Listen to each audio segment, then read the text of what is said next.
I'm here with Dwight Duncan, who is the interim chair of the Windsor-Detroit Bridge Authority, Crown Corporation. And Dwight, your first annual meeting, a big success. First of all, your reaction to the crowd and the questions. Well, I was delighted to have this meeting, to have people come out from both sides of the border.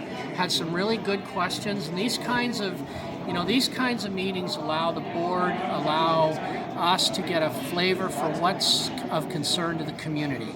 And all the drawings in the world, all the engineering reports can't give you that flavor. And that's why this was important. And I said to the other board members today that I expected there would be concerns that go well beyond the bridge itself, related to the environment, related to Sandwich Town, because the long history of challenges we've had here. And I'm actually quite excited for Sandwich Town and what this can do, for the west end of Windsor, Southwest. I'm hoping that if we get this right, it will help revitalize Sandwich, as well as the whole Brighton Beach area. Not unlike the way the new Parkway has helped redefine the southwest corner of the city, and in LaSalle and Tecumseh, of course. Dwight, so, can you talk about the bike lanes? Just kind of go over. Yeah, we have. We have put into the RFP provision that the proponents can design in bikeways, walkways, other things. What I did say to the audience, and I'll stress again, in addition to having them, the concept, it will require decisions by both governments, in Canada and the United States, that are beyond the Windsor-Detroit Bridge Authority. It will involve, in the case of the United States, everything from Homeland Security through to immigration, through to customs security on the Canadian side. Those decisions are not in our hands. What we are doing is setting it up that if both governments decide that it's worth pursuing, that we can physically do it. My hope is that we can, and my hope is that the governments will find a way to work with the communities on both sides to make that happen. Mr. Cotillo further expressed, we built 20 kilometers of bike lanes on the Herb Gray Parkway. Very proud of that achievement. I've heard from the community, I've heard from others that this is something we need to take seriously. We are very much, but again, I have to urge, you're going to have to speak to your members of parliament, on the U.S. side, your congressmen and congresswomen and others, because those decisions do not fall to the Windsor-Detroit Bridge Authority.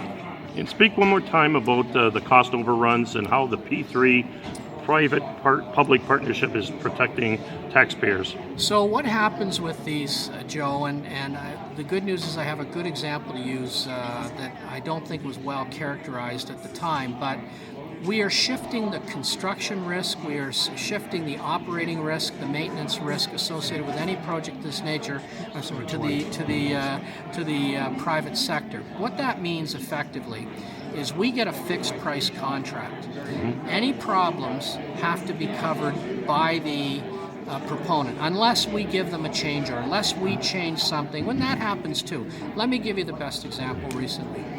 The girders on the Herb Gray Expressway. Mm-hmm. There was a lot of debate about that. It worked exactly the way P3s are supposed to work.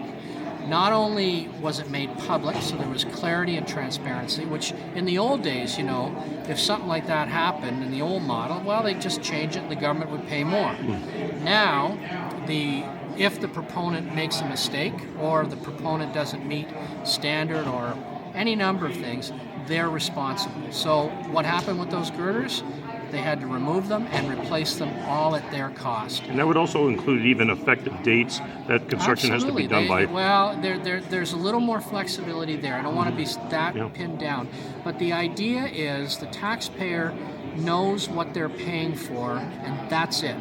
Unless, as I say, we change something. Say, we order something, we don't like the way it's worked out, they did what we said initially, but there's a need for change. But this really protects taxpayers. And we've now seen in Ontario, we've now done the Herb Gray Parkway, the 407 extension is being done this way. We've done countless numbers of hospitals now. I shouldn't say countless, but approximately 40 hospital projects. My numbers are a little out of date, Joe. Mm-hmm. And this model is being used right across the country. In the old days, governments rarely brought these things in on time or on budget. Didn't matter who was in office. The problem is, when you ask senior public servants to do this, they don't have the skill sets and so on. They can oversee a process like this, but you want the very best in the world who have skin in the game, you know. And so if things don't work, it's coming out of their pocket.